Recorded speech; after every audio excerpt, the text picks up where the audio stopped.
안녕하세요, 지메입니다. 오늘은 양천구 신월동에 있는 다가구 주택을 볼 것입니다. 자, 오늘은 물건에 대한 얘기보다 권리 분석하실 때 꼭 살펴봐야 될 부분이 있다는 것을 좀 예시를 들어서 보여주려고 합니다. 자, 감정평가 금액은 4억 7,500만 원이고요. 한번 유찰이 된 상태입니다. 좀 오래된 건물입니다. 오래된 건물이고요. 보존듣기가 1990년도입니다. 1층, 2층, 3층, 4층 지하까지 있고요. 현황 조사를 보면 1층이만 두 세대이고 2층 한 세대, 3층 한 세대, 4층 한 세대, 지하에 한 세대라고 표시가 되어 있습니다. 자, 이 물건에 대해서 세입자들이 있는데 매각 물건 명세서로 살펴보도록 하겠습니다. 여기 권리 분석이 아니라 매각 물건 명세서로 보도록 하겠습니다.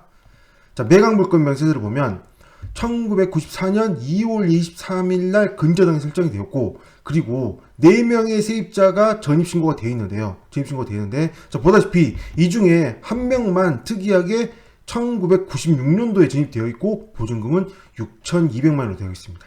자, 현황조사만 표시되어 있고 권리신고는 하지 않았죠. 권리신고를 했으면 여기에 권리신고란이 표시가 돼 있었겠죠. 근데 현황조사로만 표시가 돼 있어서 보증금이 6,200만 원에 살고 있다라고 직접 언급을 한 거죠. 만났을 때 현황조사관이. 그래서 이 세입자의 전입신고일자는 1996년이기 때문에 어차피 1994년 2월 23일 근저당이기 때문에 여기 전입되어 있는 모든 세입자들은 전부 다 대항력이 없습니다. 그러므로 딱 잡았더라도 당연히 대항력 없는 세입자만 있으므로 인수사항이 발생하지 않게 되겠죠.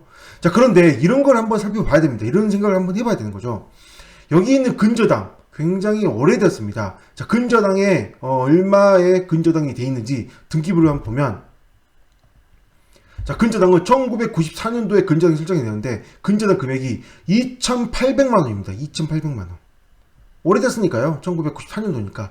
이 94년도에 2,800만 원이고, 그 다음에 97년도에 1억 200만 원이죠. 1억 200만 원. 1억 200만 원 정도 근저당이 설정이 되는데요. 자, 이런 생각을 해봐야 되는 거죠. 만약에 이 첫 번째 근저당 2,800만 원, 이 2,800만 원이 시간이 많이 지났기 때문에, 많이 지나서 혹시나 돈을 잘 갚았다가 어느 순간에 돈을 다 갚아서 현재는 채무가 남아있지 않는데 근저당 말소를 하지 않아서 이렇게 남아있다라고 한다면, 만약에 이 근저당이 즉 깡통 저당이라고 한다면 어떻게 될까요? 만약에 깡통 저당이 되면 당연히 그 다음인 말소기준 권리가 이 97년도 근저당이 될 것이고, 만약에 이 97년도 근저당이 되게 된다면 이 앞에 96년도에 전입한 세입자는 대항력이 없는 세입자였다가 갑자기 대항력이 있는 세입자로 승격을 해버린다는 거죠. 이런 경우에는 배당 요구를 하지 않았기 때문에, 만약에 이 깡통 저당이 맞다고 한다면 이 6,200만 원에 대해서는 낙찰자 인수사항이 되는 그런 상황이 될 수도 있습니다.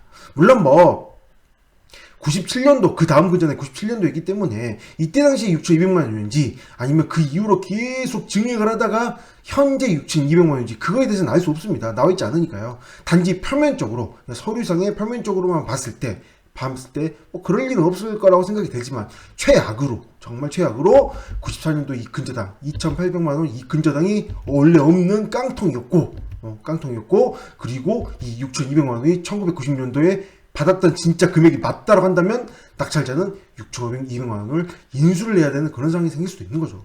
물론 이 물건에서는 아닙니다. 그냥 예제를 들기 위해서 제가 이렇게 좀 짜맞춰서 얘기를 하는 건데, 실제로 이 물건에서는 아닙니다. 왜 아니냐면, 여기 보시면 94년도 근저당권자 농협이고요. 5종 농협이고, 97년도 근저당권자 5종 농협인데요. 이 물건이 이 94년도 근저당이 살아있는지 아닌지는 첫 번째 먼저 매각 물건명에서 여기 표시를 하고 있잖아요. 표시를 하고 있는데 여기에 써있는 게 무조건 살아있다라고 장담을 할 수도 없습니다. 이 근저당권자가 채권 계산서를 제출했는지 제출 안 했는지 꼭 살펴봐야 된다는 거죠.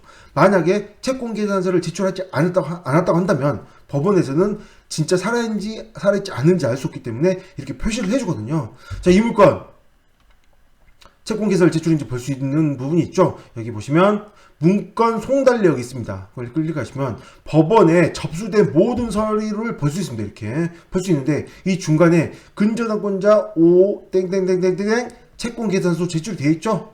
그래서 이 근저당권자는 채권 계산서가 정상적으로 제출되어 있는 상태에서 이렇게 94년도 근저당이 표시가 된 걸로 봐서 이거는 살아있는 근저당입니다. 그러므로 이 세입자들은 전부 다 대항력이 없으므로 낙찰자는 인수하는 사항이 아닌 물건입니다. 그러니까 저는 이런 예를 들어드리기 위해서 이걸 보고 설명을 한 것인 거죠. 이해되시죠? 무슨 말인지. 그러니까 만약에 첫 번째 근저당이 이렇게 있는데 이 세입자가 대항력이 없는데 만약에 이 근저당 권역이 깡통이다. 그런 경우에는 이 세입자가 승격을 할 수 있는 거죠. 또 이런 경우도 있을 수 있습니다. 만약에 세입자가 후순입니다. 후순인데 하필이면 확정일자를 받지 않았어. 하필이면 자, 예를 들어드리는 겁니다. 예를. 그리고 나서 그 이후에 근저당이 들어오거나 감으로 들어오거나 엄청 많이 들어와서 세입자는 전입은 빠른데 확정일자를 받지 않아서 배당은 이 들어온 채권들을 맨 마지막 순위로 배당이 돼버릴 수 있는 상황이 있을 수도 있잖아요. 그런 경우에 세입자는 울며 겨자 먹기로 이 앞에 있는 근저당이 크지 않다면, 내 손해보다 크지 않다면 이 앞에 있는 근저당을 대위 변제를 해서 근저당을 말소를 시켜버린다면 내가 대항력 있는 세입자로 승격을 해서 인수상으로 발생해서 최소한의 손해를 손해를 좀 줄일 수 있는 그런 방법도 있다라는 거죠. 여러 가지 방법들을 생각해 볼 수 있습니다. 자, 어쨌든 입찰자 입장에서 중요한 거는 이 근저당이 살아있는 것이고, 그 다음에 여기서는 대항력이 없기 때문에 문제는 안 되는 상황입니다. 그래서 만약에 내가 나중에 잔금 납부할 때 이 근저당이 꼭 살아있는지 한 번 정도 또 살펴보시고, 만약에 하려고 했는데 근저당이 소멸됐다, 없어졌다, 그러면 이 물건은 이 매각 물건 명세서에 중대한 하자로 매각 불허가 신청서를 충분히 제출할 수 있는 그런 상황이지 않을까 생각을 해보게 됩니다. 예시를 드려야 한 거지 다른 문제가 있는 건 아닙니다. 이 물건 현황주사에 1층이 두 가구로 되어 있는데요. 좀 보다 보니까 감정평가서를 봤는데 좀 특이한 부분이 보여서요. 봤는데 내부 구조도를 봤는데 지층 그렇다 치고 1층이 두 가구로 되어 있거든요. 근데 방이 이렇게 있고 주방 거실 방인데 어떻게 두 가구로 되지? 이거는 개조를 했나 싶은 생각이 좀 듭니다. 어떻게 개조를 했는지는 좀 가봐야 되지 않을까 싶습니다. 그 다음에 2층 한 가구, 3층 한 가구, 4층 한 가구라고 되어 있기 때문에 여기 보면 1층이나 2층이나 3층이나 비슷한데 1층은 어떻게 불법으로 나누는지까지는 모르겠지만 어쨌든 현황상으로는 1층에는 두 가구가 거주하고 있다고 하니 반드시 현황이 어떻게 되어 있는지 살펴봐야 되겠죠. 이 물건 위치는 신월동에 있고 관심 있으신 분들은 살펴보시기 바라는데 워낙 세입자들이 전부 다 대항력이 없고 이렇게 점유는 하고 있지만 아무것도 권리신고를 하지 않은 거 봐서 굉장히 좀 왜 권리신고를 하지 않은지는 모르겠는데 좀 확인해 봐야 되겠죠. 어떤 세입자들이 살고 있는지, 명도에 대해서는 어떻게 진행이 될 건지, 이런 부분까지 전부 다 잘 살펴보시고 입찰에 고민하시기 바랍니다. 네, 여기까지 하겠습니다. 감사합니다.